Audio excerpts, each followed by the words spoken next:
So layout, muna yung entrance, dali mo man ang gate. Ah, then nag-design kog wall, pero cladding lang ni siya para hinlo kay naa din yung lechonan. Okay? Ang flow ani is dinhi ang entrance, pwede ka magbutang og mga freezer dinhi. Depende na sa imo ha. Pero dinhi mo sulod ang gold goods. So kini sa lechonan lang mo ning ma-consume niya based sa workflow nga sa ano sa setup niyo sa ano. So halimbawa mosulod dinhi ang supply butang dinhi, then freezer man na, then dinhi ang workplace tong duha ka lababo ninyo. Kini siya kaning elevated portion mao nitong design sa murag landscape. So ang suggestion nako para dili ta magka-problema sa drainage, dili na lang ni siya tanggalon, ifailan na lang para mas mura na siya flat form. So isa lang man ni siya kahalo block, dili man ni siya kayo taas. So para kumbaga kini drainage na ni siya, padulong dito sa septic tank natong buhaton. So halimbawa mo ni actually nasukat sa inyong lababo, so maghinlo, magtimpla, then storage na freezer isa. Standard size po ni double door na freezer. Then kung makita nimo, mo nang drainage, mosulod na siya diri sa septic tank. Ang septic tank, ang suggestion nako is halos level siya sa dalan para in case nga may tubig overflow dili siya malubog dayon. Mao ni siya. 2 meters depth tapos ano 5 meters 5 tapos mag 2 meters ni siya ang kalapad. So pwede siya butangan og isa ka lechonan sa taas, isa ka setup nga same size sa agan. Okay? So halimbawa, ina na ang workflow, workspace. So naay duha ka lutuan din standard size ninyo. Then pag human niya, then mag tali na after na gimarinate ni tali then luto then dinhi ang isa ka table para sa pag pagpacking so dapat sila extra space din pwede nila gamiton for packaging pag-cut sa mga cardboard wala tatlo ka lutuan actually pwede pa ka mag-add og isa din kung gusto nimo so siya, ang reason nga nung dinhi instead of dinhi, una tungod aning drainage system para wala tay clogging unya. Tungod aning lupa man gud makita nimo, mas taas ang dalan kaysa dinhi. So as much as possible unta, elevated ni siya kay in kaso magbaha. Ah, anyway, naman ni gutter, wala pa natapos ang roofing. Ano lang workflow lang sa ani.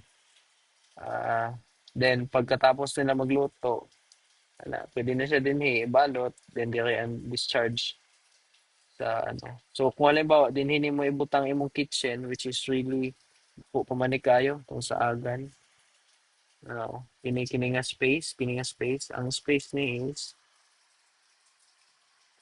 ano ni siya 4.7 meters by 4 meters. So for mga 4.5 dako kayo.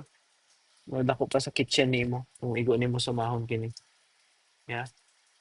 So, pwede po din additional lababo o gusto nimo din ang lutuan nila.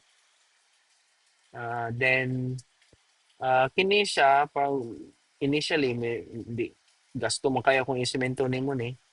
Kini siya is, pwede ni sa lupa lang. Kay kung sa mga food packages lang man, di man siya ma-oil na kinahanglan mag-oil-oil ng lupa, di ba?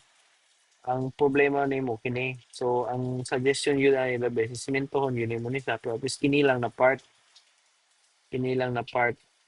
kay para pwede siya kini maano man septic tank man so magbuhatag drain opening po din so pwede siya i-power spray flushing nimo siya padto didto tapos hinlo siya tungod kay simentohon nato maayo then mas dali siya ihinluan di ba may maintenance day ka so dili siya maglama-lama ang ang tagas sa oil na lang so pag human og manilag luto butang dinhi then kini siya packaging then disposal discharge na siya pa especially kung peak days sa ano sa Christmas. So pwede pag ano, pag naapo dinhi ang imong kung sa packages, so dinhi pod sila kay mo na ilang workplace, na sila working table dinhi, na sila lababo po dinhi kung gusto nimo. Dako taas pa man ni siya. ah, 3 meters ni siya. So halos pareho kadako ni sa inyong kitchen dito. Dako gud ang space. So kini pwede graba lang sa ani. At least dili lang siya messy tanawon. Okay? So ana then ang roofing man gud ani, ang suggestion nako mubo man gud tong ano, 'di ba? Mubo man tong roofing sa may dinhi nga side. So naalang man to dinhi o somewhere. Ang suggestion nako is ano na lang, butangan siya gutter. Nya tanan nga tubig nga mohulog dito ipababa na to dinhi o sa gawas. So it's like nahinumduman nimo sa pikas nga side dinhi sa balay, na sila gibuhat nga murag pog landscape siya, pero I think dito nila ginapahulog ang drain para dili siya magkalat sa daanan. So pwede po to dinhi. Bisan maghukay lang ta og bangag nga dinhi lang ang tubig gikan sa roofing. Ah, so i-design pa na akong roofing, pero basically ang roofing kining roofing dinhi nga side is mas taas siya kaysa dinhi, para 'di ba naman to yung roof dinhi dinhi 'di ba. So ang buhaton is mas taas na roofing, say 1 meter above atong dati na roofing, para dinhi na mo gawas ang init na mao na siya. So mag naikang diri ba sa taas sa roof. Pero lisod man gud i-design workspace then bago ang roofing. Pero kung okay na ning pwesto din sa lechonan, then i-design na ako ang roofing. So simple lang man ang roofing, streamline lang siya paana. Tapos napoy gutter din Ang gutter din mahulog po siya din sa gawas. Dili man siya pwede sa wall. Dili pwede ihulog ang ang tubig din sa gawas sa wall. Okay?